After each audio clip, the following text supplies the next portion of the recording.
Penguin Random House Audio presenta El Italiano, de Arturo Pérez Reverte, narrado por Víctor Clavijo. A ti llego, escapando del mar y del acoso de su dios Poseidón. Homero, Odisea.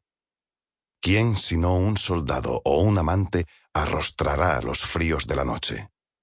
Ovidio, Amores. A Carlota, cuyo mundo se prolonga bajo el mar.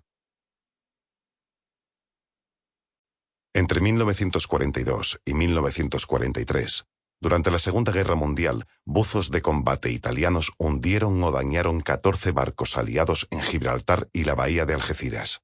Esta novela está inspirada en esos hechos reales. Solo los personajes y algunas situaciones son imaginarios. El perro lo descubrió primero. Corrió hacia la orilla y se quedó olfateando y moviendo el rabo mientras gruñía con suavidad junto al bulto negro, inmóvil entre la arena y el agua color de nácar que reflejaba la primera claridad del día. El sol no sobrepasaba aún la sombra oscura del peñón, proyectándola en la superficie de la bahía silenciosa y quieta como un espejo, salpicada por los barcos fondeados que apuntaban sus proas hacia el sur.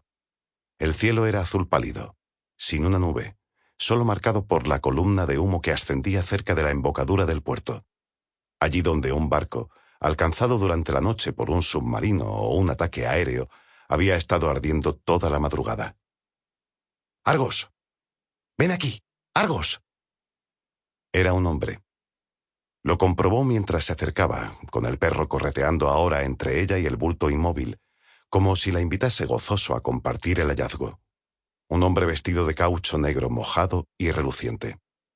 Estaba tumbado de bruces en la orilla, el rostro y el torso en la arena y las piernas todavía en el agua, cual si se hubiera arrastrado hasta allí o lo hubiera depositado la marea.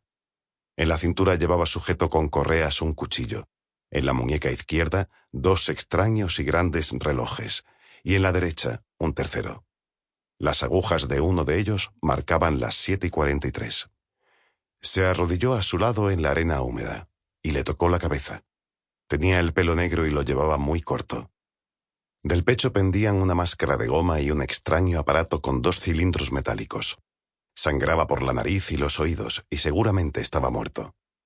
Ella recordó las explosiones nocturnas, los focos de la defensa antiaérea que habían iluminado el cielo y el barco incendiado, y por un instante pensó que podía tratarse de un marinero. Pero enseguida comprendió que ese hombre no venía de una de las naves ancladas en la bahía, sino del mar mismo, o del cielo. Era un aviador, o un submarinista. Tal vez uno de los alemanes o italianos que atacaban Gibraltar desde hacía 2 años, y la línea de demarcación entre España y la colonia británica se hallaba a solo 3 kilómetros de allí, siguiendo la playa hacia Levante. Iba a levantarse para avisar a la Guardia Civil. Había un puesto cercano tierra adentro, en la zona militar de campamento, cuando creyó oírlo respirar.